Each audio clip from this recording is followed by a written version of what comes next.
So ayan mga kasukoy, nag-start up na kami ng unit, nagkakabit na kami ng electrical connection, tapos vacuum. Kasama ko pala si Poging Juban, yung master electric natin muna ngayon, technician. Ayan, so dalawang vacuum ginagamit natin kasi sa isang kwarto dalawang unit, kaya every unit 2 hours ang vacuum kasi required po ni Daikin. So 2 hours po yung vacuum natin. So nag-start po kami ng mag-vacuum ng 9:15. So mamaya bago bago mag-11 tatanggalin na namin yan.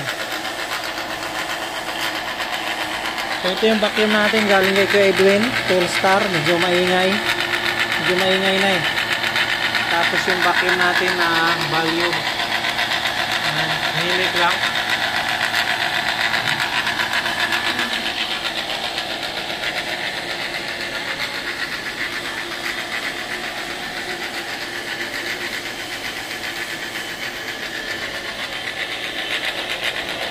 So yan yung bin cap,